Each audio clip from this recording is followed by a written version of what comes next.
Hey, I'm out here doing my 2001 Toyota Tundra front struts and rear shock assembly, and while I was in there, decided to do my brakes.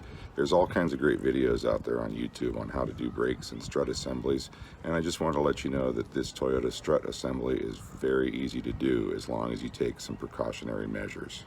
First thing I did was yesterday, I sprayed some PB Blaster on top of my strut assembly, and then this morning it made it very easy to remove these bolts and the nuts on top of the strut assembly.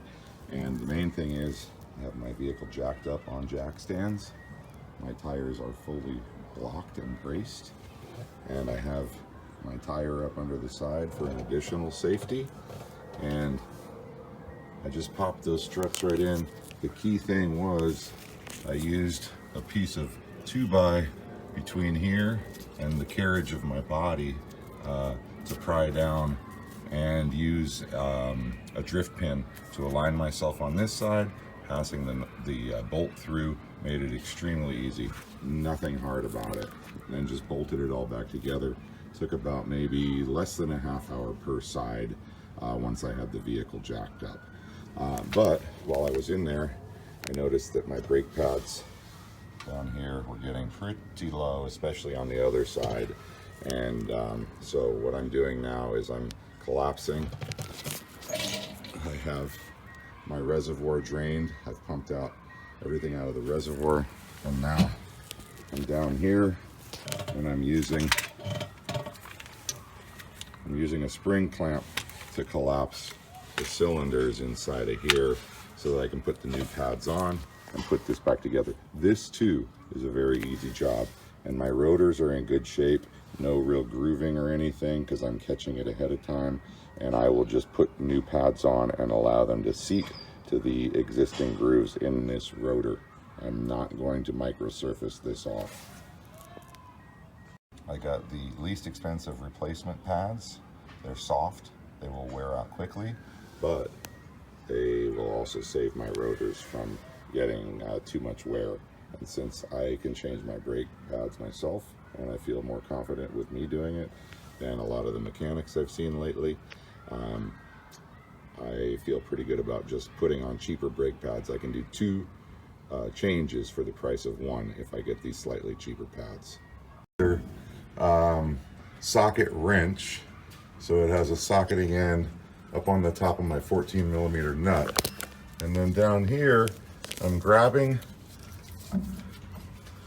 the piston of my shock, and I'm spinning it instead of trying to spin the wrench on top, and it works great. It loosened both sides really quickly. So if you have a big set of channel locks that you can grab on here to the upper sleeve of your piston, if you have this type of sleeved piston on your rear strut shock, this is a great tip for getting it off.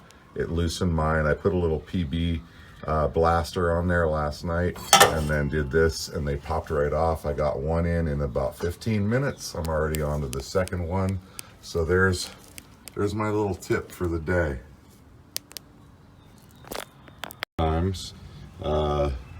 Pump charged them, so I charged them 4 times just by pushing them together with my arms and then letting them relax and doing that 4 times. And now this one's ready for install. All right, so let's see where, oops, sorry, it's really hard to do.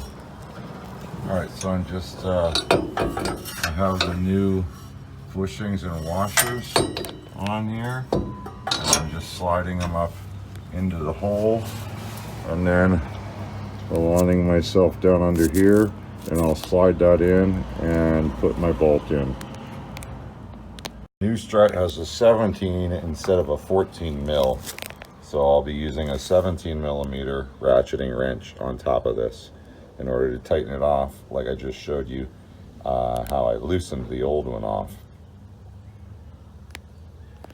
All right, so here on the passenger side, I have my 7/16 now locked on top, and then I'm reaching down under here and I'm spinning. See for this. The top sleeve. Spinning the top sleeve.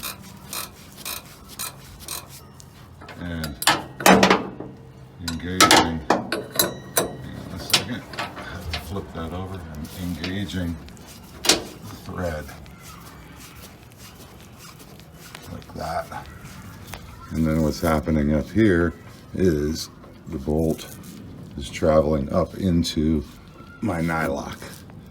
And I'm just trying to match the same amount of threads, so I need a few more threads on this one, and then I'll be there, and then this whole job is complete. And my truck, even just with the front ones being done, let me walk up here and show you that.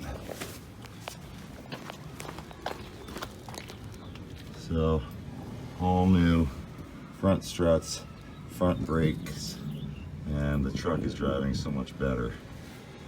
Thanks for watching. A little update on Naked Turner.